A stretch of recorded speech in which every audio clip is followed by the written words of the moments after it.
पहले बनाते हैं गुलाब जामुन की चाशनी। तो चाशनी बनाने के लिए कम चौड़ा पतीला लें और उसकी गहराई ज्यादा हो, जिससे कि अच्छे से डूब जाएंगे आपके गुलाब जामुन उस चाशनी में। इसमें डालेंगे 3 कप चीनी, साथ ही डालेंगे 4 कप पानी। 1 कप की कैपेसिटी 200 ग्राम है। तो वैसे चीनी की नॉर्मली क्वांटिटी चीनी और पानी की सेम रहती है, पर डेयरी व्हाइटनर क्योंकि मीठा होता है ऑलरेडी, इसलिए हम यहाँ चीनी कम यूज करेंगे। इसमें डालेंगे 10-12 धागे केसर के, इससे बहुत बढ़िया खुशबू और कलर आता है। इसमें डालेंगे 4-5 इलायचियों को मैंने अच्छे से कूट के उसका पाउडर बना लिया है, तो ये आधा चम्मच इलायची पाउडर है।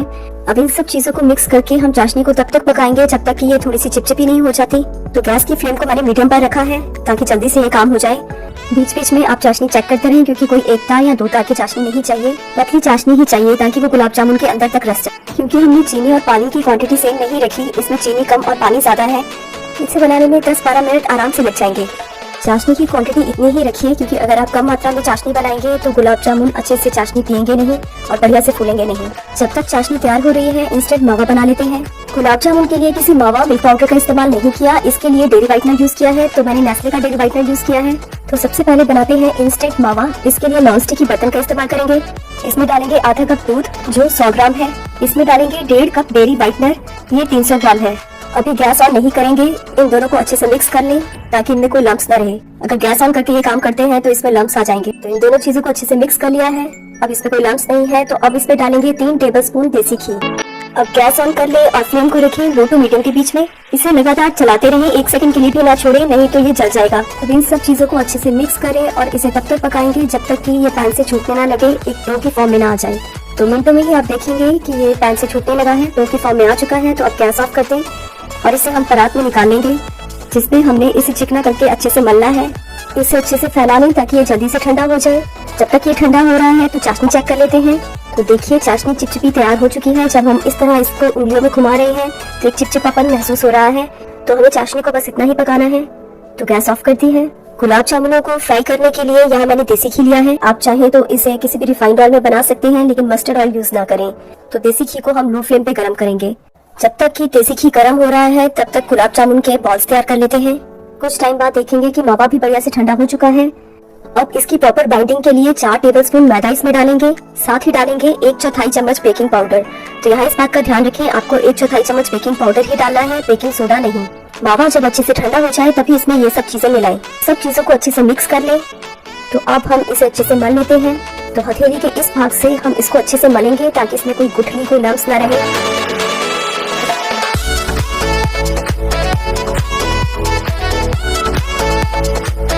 तो बढ़िया से हमने इसको मल लिया है।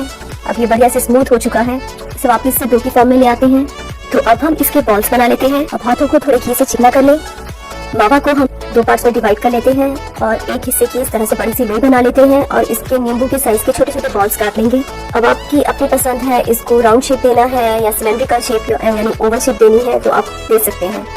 बॉल्स नींबू साइज के ही रखें, तो ये फूल के डबल साइज के हो जाएंगे। तो दोनों लोइयों से हमने 21-22 पेड़े काट लिए हैं। गुलाब जामुन की बॉल्स बनाने के लिए तो मैंने नींबू साइज का एक पेड़ा ले लिया है, तो कि बीच में हथेलियों के बीच में जिस तरह हम रोटी को रोल करते हैं वैसे ही हम इसको रोल करेंगे। लेकिन हथेलियों के बीच में एक बार तो इसको अच्छे से प्रेशर देना है ताकि इसके बीच में कोई भी क्रैक या कोई भी दरार ना रहे। तो प्रेशर देने के बाद धीरे धीरे हम प्रेशर रिलीज करेंगे। देखिए इसमें कोई भी क्रैक या दरार नहीं है, तो बिल्कुल स्मूथ ऐसा ही बॉल चाहिए हमें। तो ये इस तरह से गोल शेप में आ गया है। तो अब आप चाहें तो इसको ऐसे ही रहने दें, या अगर आप ओवल शेप देना चाहते हैं तो इस तरह इसको थोड़ा सा हथेलियों के बीच में ओवल शेप दे दें। तो मैं आधे ओवल शेप में और आधे राउंड शेप में बना रही हूँ। तो सारी बॉल्स बनकर के तैयार हैं। अब इन्हें फ्राई करने के प्रोसेस की तरफ चलते हैं। ऑयल लो फ्लेम पे गर्म हो गया है। क्योंकि हम यहाँ मीडियम साइज की कढ़ाई का यूज कर रहे हैं तो एट ए टाइम 2-3 से ज्यादा मत डालें। अगर हम ज्यादा डालेंगे तो जब स्पून को ऑयल में घुमाएंगे तो स्पून के साथ टच होके वो टूट सकते हैं। क्योंकि हम इसे डायरेक्ट नहीं टच कर सकते, बहुत डेलिकेट होते हैं, ये टूट सकते हैं। तो हम स्पून को ही इर्द गिर्द इसके घुमाएंगे इस तरह ऑयल में। इससे आप ऑयल के बीच में साइड पे आराम से स्पून घुमा सकते हैं और इनकी रोटेशन भी बहुत बढ़िया से होगी। आपको ऑयल में स्पून तब तक ही घुमाना है जब तक कि ये बॉटम में पड़े हुए गुलाब जामुन तैर के ऊपर नहीं आ जाते। तो जैसे ही ये तैर के ऊपर आएंगे इसे एक बार पलट दें। 2-3 मिनट इसे एक साइड से पकने दें। 2-3 मिनट बाद ही इसे पलटें। एक साइड से पकते हुए 2-3 मिनट हो गए हैं, तो अब इसकी साइड चेंज कर देते हैं। तो बार बार इसे पलटने की जरूरत नहीं है। बीच बीच में साइड से चम्मच घुमाते हुए थोड़ा थोड़ा सा घी इसमें भी डालें ताकि ये अच्छे से पक जाए। तो उलट पलट कर जब दोनों ओर से बढ़िया से गोल्डन ब्राउन कलर आ जाए तो इसे निकाल लेते हैं। और इमीडिएटली चाशनी में डाल दें। तो जब आप इसे चाशनी में डालें तो चाशनी घुनघुनी से थोड़ी ज्यादा गर्म होनी चाहिए और इसे चाशनी में इस तरह से अच्छे से डिप कर दें। अब हम दूसरा बैच भी डाल देते हैं। इस तरह हमने पहला बैच पकाया है, इसे भी सेम इसी तरह से पका लेंगे। तो आप कढ़ाई में देसी घी या रिफाइंड ऑयल जो भी ले रहे हैं वो आधी कढ़ाई से थोड़ा ज्यादा ही लें ताकि गुलाब जामुन उसमें अच्छे से रोटेट हो सके। एक बात और, गुलाब जामुन बनाने के लिए कभी भी स्टील की कढ़ाई यूज ना करें क्योंकि स्टील की कढ़ाई में ये जाते ही बॉटम के साथ चिपक जाएंगे। स्पून से ऑयल को रोटेट करने के बावजूद भी इनका थोड़ा बहुत हिस्सा बॉटम के साथ चिपका रह जाएगा।